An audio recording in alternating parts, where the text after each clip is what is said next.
Buenos días, buenas tardes, buenas noches en este nuevo programa del Rincón Conservador. Como ya es habitual, me acompaña Juan Iván Peña-Neder. Bienvenido, Pedro, Juan Iván. Gracias. En esta mañana que estamos grabando con un calorcito bastante simpático, vamos a tratar el tema candente y necesario de las dos candidatas. ¿Dijiste necesario o innecesario? Y no me acuerdo. Podríamos utilizar las dos. Juan Iván, tenemos dos candidatas que luchan por ser más de izquierdas. La izquierda de la izquierda y la izquierda de la izquierda de la izquierda. ¿Qué opinas de esa campaña que están haciendo las dos candidatas?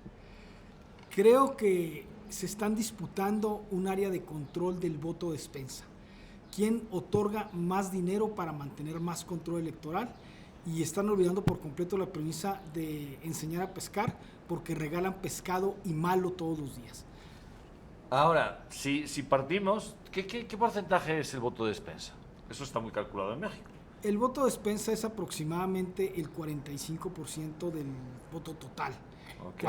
con una participación baja, y un 38% del voto total con una participación alta. ¿Y tú qué esperas? ¿Alta o baja? Una participación intermedia alrededor de 56 puntos. 56%, ¿no? Entonces, claro, el voto de despensa sí tiene una enorme influencia. ¿Cuántos estados tiene Morena? ¿22? ¿Me parece? Sí, ¿Son 22? el componente del voto de despensa puro es el que te dije, pero si le sumas los grandes municipios y las gubernaturas, además incrementas con aparatos políticos estatales esta realidad y conviertes al voto de despensa en definitivo. Por eso Claudia Sheinbaum va a arrasar en la elección. O sea, a ti no te queda la menor duda. Xochitl no tiene... Vergüenza. No tiene vergüenza. No tiene vergüenza. A mí, la verdad, en una de las entrevistas que hicieron, que presumió que había engañado a su esposo y que no lo había cachado, a diferencia de que su esposo le engañó a ella y ella sí lo cachó, pues sí, me parece que es una mujer que no tiene vergüenza, ¿no? Que hacer chistes de una cosa tan grave como es la infidelidad, por tanto, de uno por otro, me parece una cosa bastante grave. Pero bueno. Su esposo que no está, le entiendo que no están casados, ¿no? Bueno, no lo sé, ya hablo de su esposo, entonces ya no sé, eso es lo que dijo. Es otro eufemismo a los que Oye, tanto no me acuerdo, recurre a lo mejor la candidata conservadora. quizá dijo su pareja, yo recuerdo que fue su esposo, pero bueno, no importa. ¿Por qué Xochitl está haciendo una campaña de izquierda, según ella? O sea, ¿cuál sería la lógica? ¿No? El famosísimo Lakoff, que no necesariamente Lakoff funciona para todas las latitudes, pero decía muy claro, no uses el lenguaje del adversario. Es una de las premisas básicas. Ni siquiera el lenguaje, mucho menos los marcos conceptuales.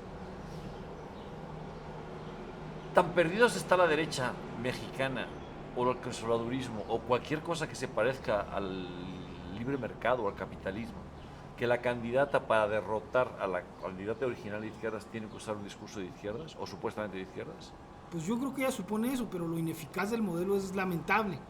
O sea, quien le haya aconsejado a Claudio X González, que es el gran articulador atrás de esta candidatura, que hay que irse a la izquierda, como decir que Krill es de izquierda, para ganarle a la izquierda, me parece que lo engañó como a un chino. Bueno, sí, también es cierto que él también dijo que era de izquierda.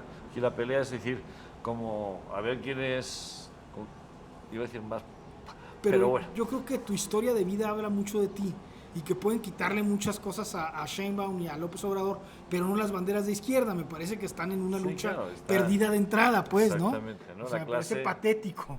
La izquierda nunca va a votar por Xochitl, ni va a votar por el PAN, eso es bastante Y mucha obvio, gente, ¿no? que no está en la izquierda, no va a votar por ellos por este exceso trotskista, ¿no? Y además porque tampoco tienen, si fuera una tendencia a la alza del PAN, que dijeran, bueno, es que va a aprovechar esa alza, pero bueno, ¿cuántas elecciones ha perdido el PAN en los últimos 6 años? ¿Lo recuerdas más o menos? Pues todas, ¿no? Yo diría que todas, ¿no? No sé si ganó alguna. En Aguascalientes, bueno, pues. Exactamente, estás perdiendo absolutamente todo y colocas el PAN a jugar en el terreno de la izquierda original, o por lo menos la heredera de la izquierda, la heredera del PRI revolucionario, la heredera de Cuauhtémoc, Aquel hijo. famoso y cuestionable libro sobre Felipe III que se llamó La estrategia de la derrota, me parece que lo estamos viendo calcado. Han tomado una decisión equivocada y en lugar de corregirla, tratan de sostenerse en ella profundizándola. Entonces van a llegar a un punto muerto en que lo único que van a encontrar es que la base social del PAN va a estar deshecha, la participación que están tratando de invocar contra Morena no va a ser tal, porque ya todos sabemos a modo de chiste que Xochitl está perdida. Los grandes ganadores de esta elección van a ser los partidos políticos, el PRI y el PRD, que van a poder acomodar a algunos de sus diputados con votos que no son de ellos. Y el gran derrotado, el que ha perdido todo espacio político y dignidad, es el PAN. Que ha perdido espacio político y dignidad. Es lo último que puede perder alguien, ¿no? Pedro, explícame en el nombre de Dios cómo se le ocurre a Marco Cortés generar una candidatura con alguien que se firma ser trotskista. Por mucho que tú lleves al PAN a un escenario extrapolado, jamás en el PAN se van a identificar con esos valores. ¿Tú crees que en lo oscurito Andrés Manuel los juntó a los líderes de los tres partidos? Pero no en lo oscurito, los contó abiertamente, dijo, oigan, ayúdenme, ¿no?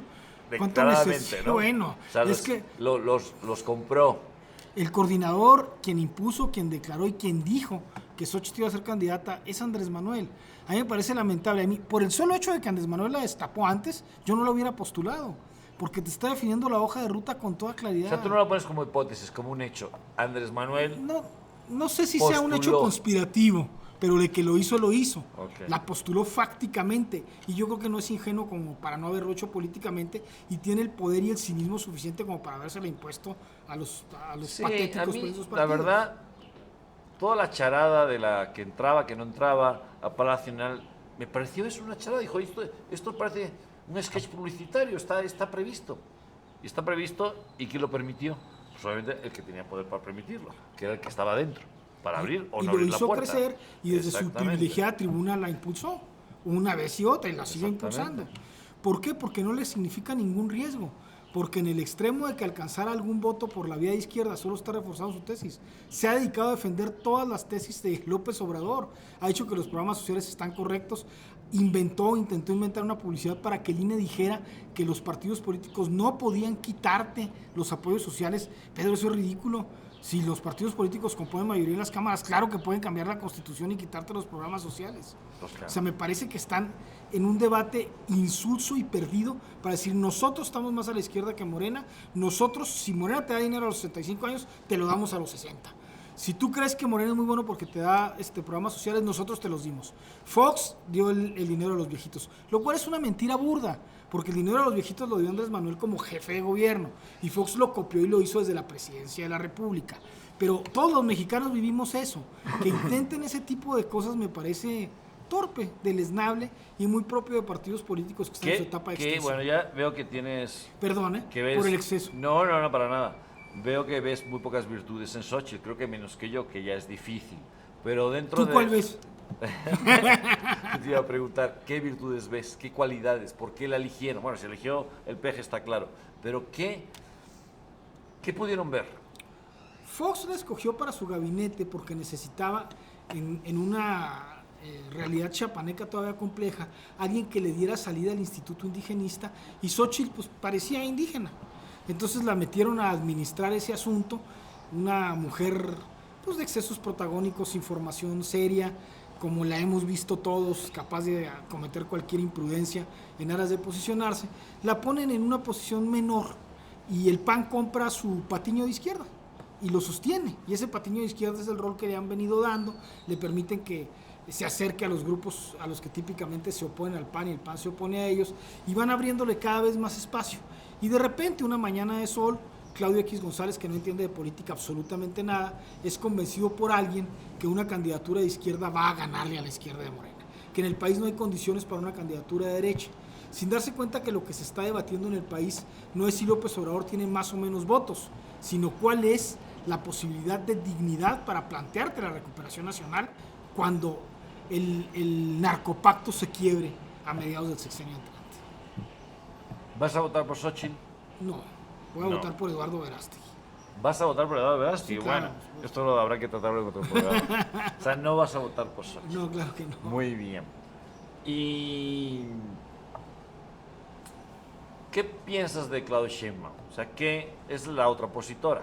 O la candidata del régimen, ¿no? La continuadora de la 4T. O mejor dicho, ¿qué piensas de la 4T? antes de empezar a llegar con Claudia? No entiendo la 4T. La 4T es una amalgama de ideas de todo lo que está en torno a López Obrador, desde el exdirigente del Yunque, Manuel Espino, a quien conozco bien, hasta el exgobernador de Oaxaca, que era antimorenista hace unos meses, el ultracorrupto Murat. Entonces, pues la 4T es lo que López Obrador significa. López Obrador recorrió el país, yo lo apoyé en el 2006, no es un secreto, y lo volví a apoyar en 2018. Conoce el país profundamente, convocó a muchísima gente, es un hombre de amplio espectro en algunas ciudades personales, pero decidió imponer un gobierno con una hoja de ruta que no alcanzó hace ya tiempo y que ahora convierte en un aparato político, hombre político puro como es él, de aliados y enemigos. Dicotomiza al país, lo polariza y lo lleva al escenario donde él quiere. Claudia Sheinbaum es una candidata que tiene otro perfil. Es una mujer con un conocimiento técnico importante. En la jefatura de gobierno no se involucró en la materia política propiamente. Entonces yo equiparo mucho a Claudia con Zedillo. Claudia va a ser la liquidadora de Morena. Claudia no va a atender la parte política, tiene una confusión interna con este asunto de Clara Brugada en la joya de la corona, que es la ciudad que ella gobernó, y vamos a ver que el Morena de López Obrador va a entrar en crisis organizacional interna, quizás para el segundo año de Claudia Sheinbaum. Creo que va a ser un gobierno técnico, alejada de las posturas políticas y que se va a dirigir por indicadores científicos que ella conoce muy bien. O sea, le va a quitar la carga de ideología o ideologizada, ¿tú crees? Al partido no, al régimen sí, por eso digo que es Zedillo. Y va a permitir que el partido siga por su derrotero para que quizás Brugada sea la candidata a presidenta después de ella y pierda. Porque partidos nuevos que surjan del espectro de la derecha vamos a gobernar. Ok, eso es muy esperanzador, sin lugar a dudas. Si ganara Xochitl, en el supuesto caso que ganara Xochitl. ¿Pero esta es una fantasía? Que es una fantasía. Sí. Pero bueno, como estamos aquí en una cálida ya tarde de primavera, podemos fantasear. ¿Qué haría con las leyes ideológicas, aborto, promoción de la dictadura LGTBI? Las pondría en letras de oro en el Senado. Las pondría con letras de oro. O sea, no haría nada para esa... No, sí, esa fortificaría esa agenda, ¿no? se metería a promoverla en lo personal, se seguiría identificando y profundizando con esas líneas de pensamiento a los que ella legítimamente pertenece. Yo no puedo acusar a Xochitl de que es nueva en eso. No es hipócrita. No es hipócrita, ella clara. defiende y es lo que es, sí. Los que son hipócritas o torpes son aquellos que se consideraban ayer de derechas, pro vida y pro familia tradicional y ahora la apoyan. Krill, Marco Cortés, Lili Telles, you name it, ¿no? Ok. Oye, ¿y qué? O sea, aquellos que no vamos a votar ni de broma, pero ni de broma Xochitl, vamos. Antes votaría por Sheinbaum, tampoco voy a votar por Sheinbaum, bueno. pero si tuviera que votar a alguien, No por se supuesto. trata de eso, y Verástegui. Por supuesto que no. No, por eso. Pues, yo voy a votar también como tú, por Verástegui. ¿Qué porcentaje de esos que nos consideramos conservadores o de derechas de toda la vida, aquellos, tú, desde, bueno, como eres conservador desde la familia, desde la más tierna infancia, y yo soy conservador propanista pues desde que llegué a este país, a partir del 95, y después pues ya, vice mexicano, y yo siempre he votado por el PAN. No siempre, porque en las últimas elecciones hubo muchos candidatos que no voté por ellos, porque ya, pues porque no me convencían.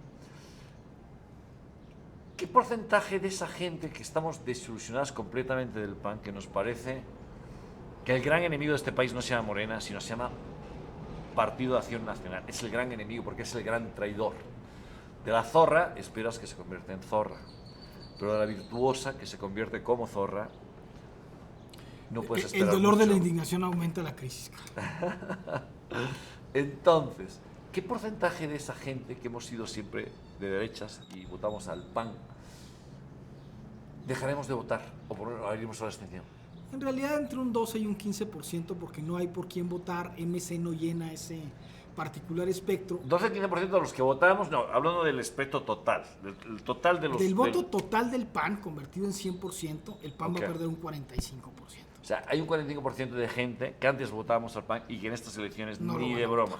Se va a perder un 45% por ahí. De su voto De su tradicional. voto tradicional. Sí es interesante. Medido en su cúspide, Claro. no medido en su valle. O sea, en la época de Fox, obviamente. Bueno, Fox, Calderón, más Fox, ganó mucho más, ¿no? Es interesante, es muy curioso como ese trozo de pastel, que no sabemos qué porcentaje puede ser, pues a lo mejor el 8 o 10% a nivel total, ¿no? O 6%, que no haya ningún partido todavía, bueno, aparte de hay un México Republicano que ya se está presentando. Partido local. Haremos una entrevista, haremos un programa especial de México Republicano ¿Otra vez? después de las elecciones del 2 de junio. Pero es curioso, ¿no? Que los grandes partidos, los tres, el PRI podría, hombre, el PRD es obvio que no lo haga porque se autodefine de izquierda, ¿no? Pero que haya olvidado completamente a esa parte, ¿no? Como si no existiera. Yo no lo sé, yo creo que se va a vengar. Yo por lo menos me voy a vengar. En mi pequeño terreno me voy a vengar de ellos, ¿no? Yo no voy a votar por ningún panista, ni de broma, ya, pero nunca. A no ser que cambiaran, cosa que sería, bueno, existen los milagros, ¿no? O sea, el Mar Rojo se abre, pero que los panistas cambien es decir, pues no va a pasar. ¿Y dónde está Moisés? Exactamente, aparecería Moisés antes que los panistas vuelvan a ser lo que algún día fueron, ¿no? Muy bien.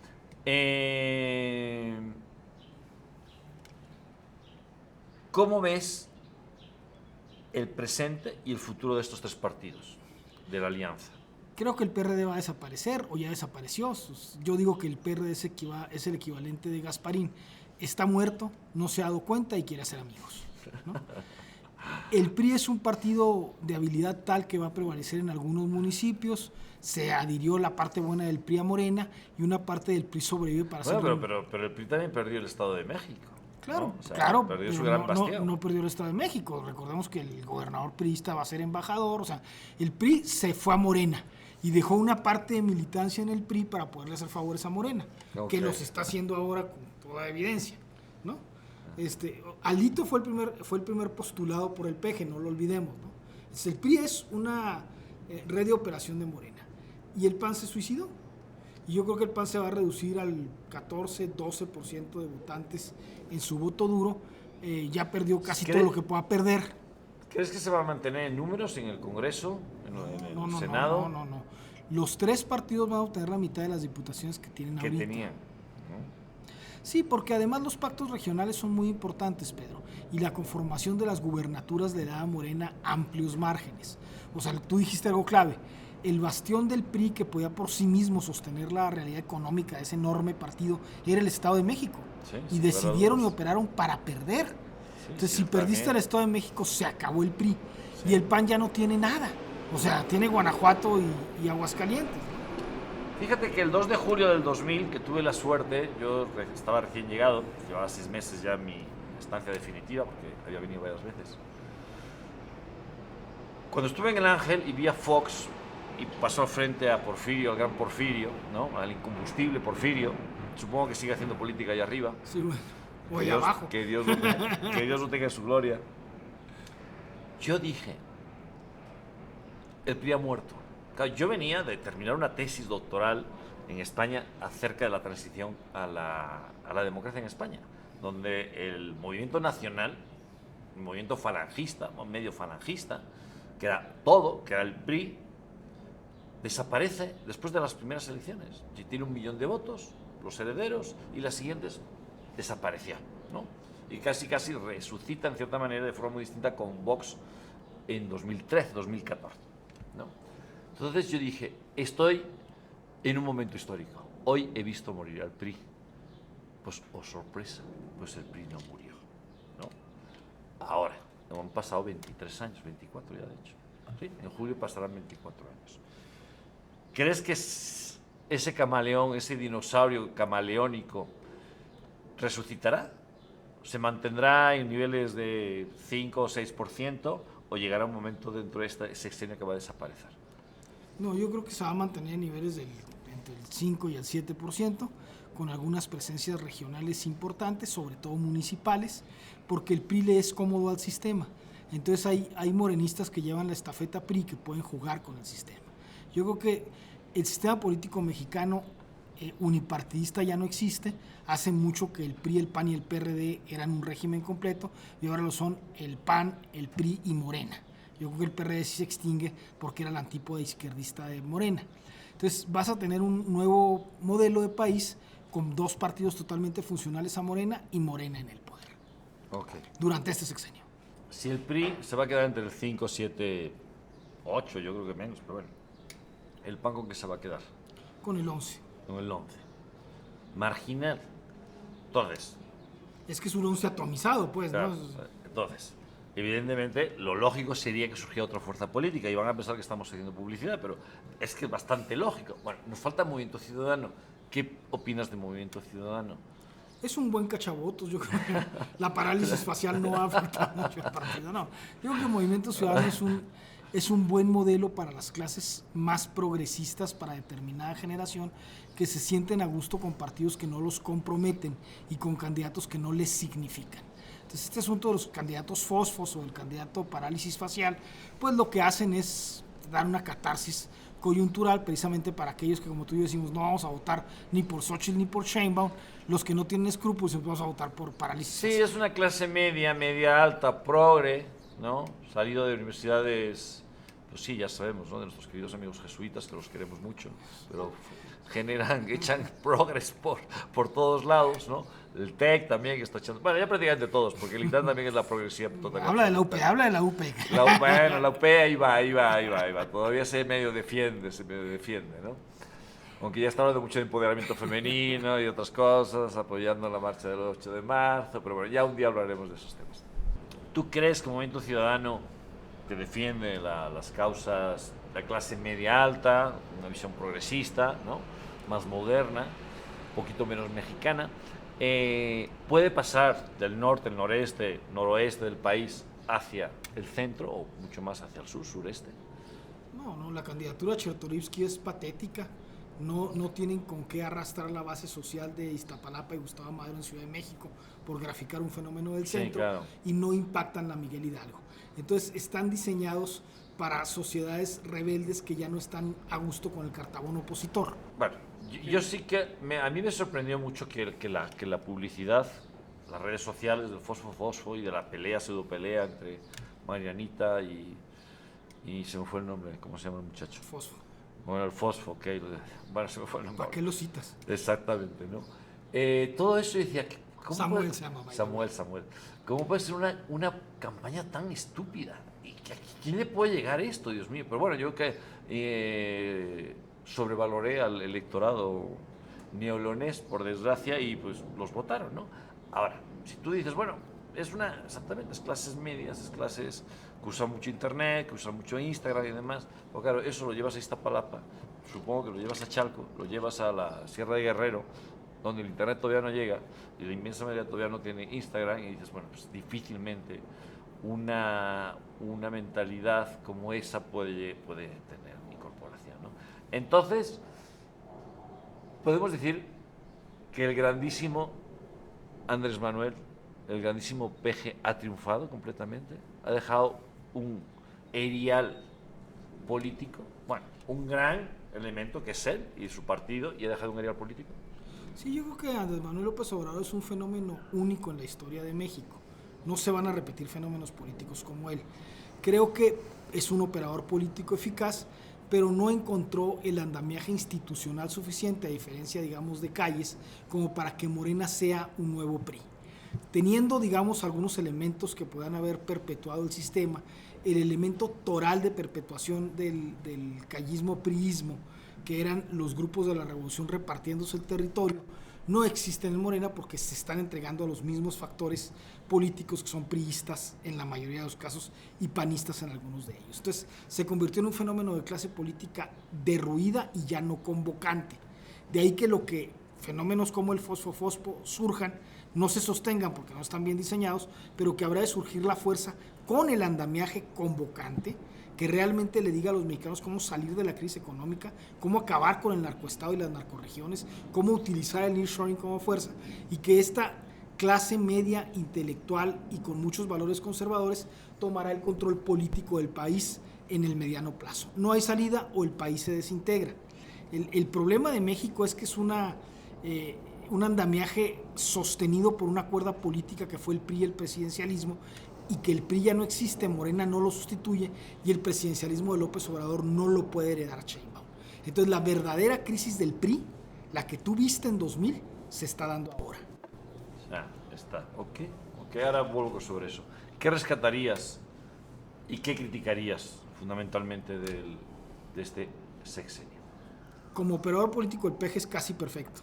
Casi perfecto. Como operador político, sí. Okay. Como como estadista es muy malo, no entiende de política regional e internacional. Su modelo económico es un modelo basado en la distribución del ingreso estatal y de forzar algunos factores de la economía para proyectos insulsos, y su sucesión es endeble. Entonces creo que lo hizo muy bien en la coyuntura y no sirve para el mediano plazo. No fue ni siquiera un hombre de Estado para el mediano plazo. ¿Qué rescatarías de Andrés Manuel? Yo creo que Andrés Manuel lo hizo muy bien en lo político, tuvo una operación política muy eficaz, casi perfecta, pero sin duda alguna equivocó el modelo sucesional y equivocó el modelo institucional. Morena no se convirtió en el PRI, la entregó a las viejas facciones ultracorruptas, entregó buena parte del Estado al narco, y económicamente no funcionó lo suficiente como para garantizar que el subsidio sostenga su modelo político. Administró la crisis de buena manera durante un periodo, pero no creo nada duradero. Ok. Lo peor, lo que tú crees que más ha afectado al país. Que en el fantasma de Calderón no vea su propia ineficiencia frente al narcotráfico. Yo creo que la crisis de seguridad que nos deja es una crisis de seguridad que no tiene precedente y que va a traer por consecuencia que los Estados Unidos busquen mayores formas de intervención y de control material sobre el Estado mexicano.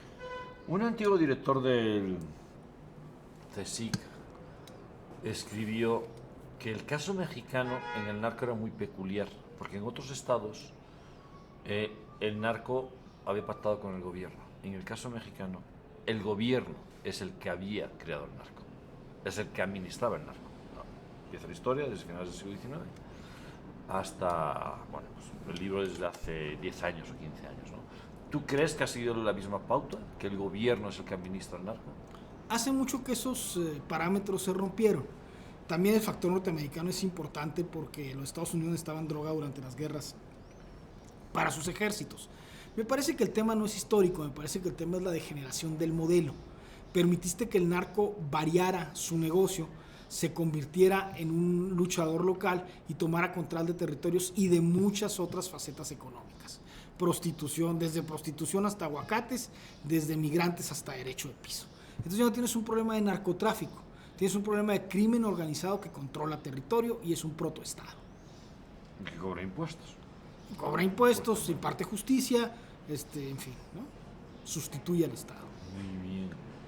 ¿Algo que vaya a perdurar de este sexenio, de la 4T? Yo creo que lo que logró Andrés Manuel es que no hubiera un estallido social que hubiera habido si Mid o Anaya hubieran alcanzado el poder, porque era demasiado el desgaste del modelo prianista, como lo llamaba Andrés Manuel. Creo que contuvo el estallido social, pero no creó la herramienta subsecuente. Entonces va a dejar a una Claudia Sheinbaum en estado de indefensión frente a poderes fácticos en los que ella ya no representa un tono de control.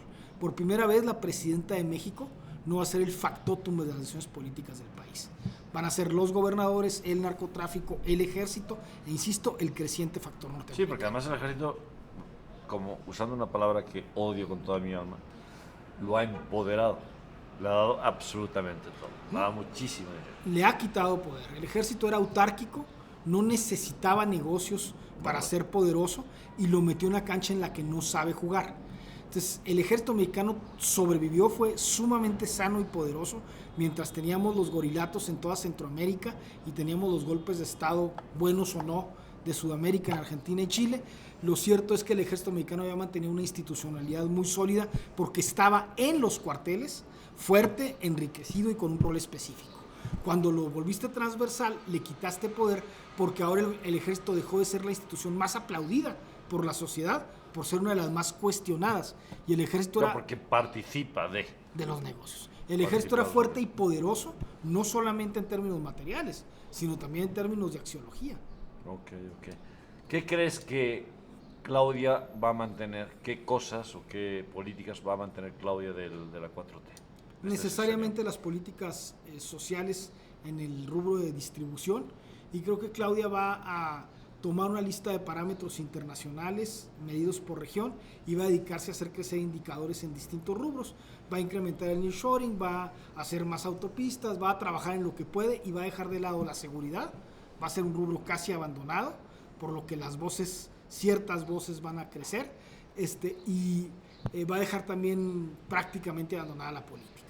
El gorilato de Morena va a imponer a Clara Brugada o a alguien de ese perfil y Morena se va a ir deslindando del régimen de Claudia. ¿Va a ser una marioneta Claudia de Andrés Manuel? No tiene ese perfil. Yo creo que va a haber una ruptura abierta o sosegada más o menos a mitad del segundo año de gobierno. Entonces el PG se irá a su rancho. El PG se irá a su rancho, político como es, va a operar Morena a través de otros, no de Claudia, y Claudia va a dejar una buena parte de la operación en esos liderazgos, que el PG podrá controlar o no, o sea, solo Dios Ya sabe. veremos. Pero bueno, dejamos claro que por lo menos aquí, los de esta mesa, estamos convencidísimos de que va a ganar Claudia. Y es, según mi criterio, la opción menos mala. Qué mal estamos que para pensar eso. Pues es que cuando menos al primer oficial de la nave le dejas la cabina. Sí, El problema es que traer al grumete... ¿Al grumete? Sí. El grumete del inodoro, pues qué experiencia tiene. O sea, de Miguel Hidalgo al país, yo creo que el brinco es mucho. Sí, totalmente. Muy bien, muchas gracias por Iván. Muchas gracias por escucharnos, por seguirnos. Síganos, denos likes, difúndannos y aquí estaremos la próxima semana. Muchas gracias por Iván. Hasta la próxima.